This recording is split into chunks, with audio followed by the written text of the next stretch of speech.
Sleeping Beauty, Maleficent Returns, Bedtime Stories for Children.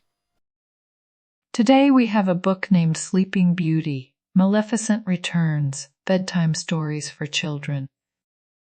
I think they're so pretty. I hope you guys really enjoy it. I love it. Please give this video a like if you enjoy it, and don't forget to subscribe for more stories. Thank you, reading. So, here we go. Princess Aurora and her fairy godmothers Flora, Fauna, and Merryweather got up early one morning to prepare the palace for a party. It was the anniversary of Philip and Aurora couldn't wait to share it with her kingdom. "It looks amazing," she said to the fairies. "I think we're almost done with the decoration." "No, not quite," Flora replied. "No, not quite." "No, Merryweather said. "Make it blue," Aurora laughed. She said, "Whatever you want, my dears," before going to check on the food preparation. The palace was suddenly darkened by a shadow. Merryweather and Flora ran to the window. Merryweather exclaimed as he watched the sun disappear behind the moon. "It is." Flora stated that magic could work in the most unexpected ways during solar eclipses. Merryweather shuddered, and sometimes even frightening ways. Oh, Fauna said that Maleficent is gone, so we don't have to be afraid." The darkness of the eclipse fell on Maleficent's castle at that moment. The windows lit up green, and the stone raven that was perched on the balcony became alive. "Ah!" it screamed, "Caw!" and flew inside to find its mistress. The source of the green light was soon visible to the raven. Maleficent's staff was glowing. The glass ball was cracked by the raven as it pecked at it with its beak. Then suddenly, the green smoke appeared, twisting and turning to make Maleficent. The green smoke suddenly exploded, twisting and turning into Maleficent. She said to the bird, "Come, my pet. Let's see who is ready to welcome our return." Maleficent looked through her rooms and discovered that they were dark and empty. She sighed and said, "It seems that you are the only faithful servant." Maleficent used her magic stick to check on the rest and found that everyone was at the palace.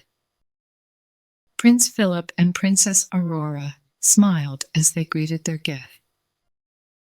Maleficent's anger flashed in his eyes. She said, "It seems that we have much to accomplish here." The palace was abuzz with activity, with Aurora and Philip exchanging gifts. "Oh my goodness," Aurora said as the small puppy leaped into her arms. Philip exclaimed, "Darling, I love it," as Aurora gave him a shining golden pendant with their portrait inside. Everyone cheered and was ready for a hearty meal and dancing. The music and laughter were suddenly interrupted by a loud screech. The room was filled with green mist, and Maleficent appeared. "I see that I was not invited to another celebration." Maleficent replied, "Well, this will not be the last." Maleficent raised her staff and exclaimed, "Fire, ice, moon, and sun transform skin and bone into cold and hard stone." Philip, the fairies, and their guests were enveloped by the green mist. They were instantly transformed into statues. Even a puppy turned into a stone figure. Aurora gasped in horror. "You'll die if you don't have your loved ones around." Maleficent laughed and walked out of the palace. As Aurora looked at Philip and the fairies, tears fell from her face. She was unsure of what to do. Aurora's forest animal friends rushed into the room at that moment. They had been late to the anniversary party and had seen everything through the window. They tried to comfort Aurora. Thanks, friends, but I can't stay here, Aurora stated. I must go to Maleficent to break the spell. Aurora fled from the palace despite the attempts of her animal friends to stop her. She ran toward the dark forest. As she approached Maleficent's castle, more black clouds appeared in the sky, and thorny shrubs clawed at her leg. Aurora ran, determined to save her kingdom. Maleficent sighed as the princess approached. Aurora exclaimed, "Maleficent! I want you to lift the curse upon my people. I couldn't help you even though I wanted to." Maleficent responded, "A spell like that can't be reversed," Aurora asked. "And if I turned you into stone instead?" Maleficent was thrilled and asked, "You would? You could spend eternity as a statue so that your family and friends would live forever?" Maleficent replied. Aurora bravely replied, "But you must swear they will awaken." "I believe that it can be arranged," Aurora said, towering above the princess and raising her staff in the air.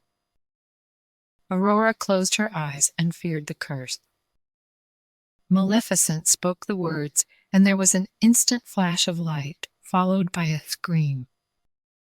Aurora was stunned as the evil fairy transformed into a dragon and disappeared.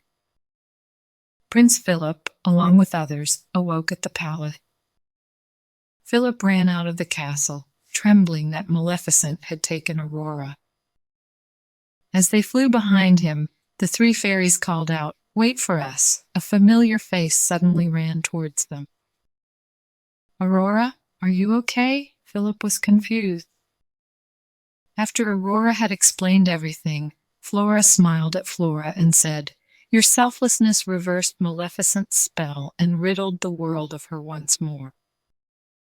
Remember that love is the strongest form of magic." The group returned to the palace. The kingdom cheered their brave princess's courage, and everyone soon learned how Maleficent was defeated. They resumed the celebrations and continued to celebrate their brave and noble leaders, as well as their love. The end. Good job, friends. Thank you so much for reading with me. Bye, I'll see you next time.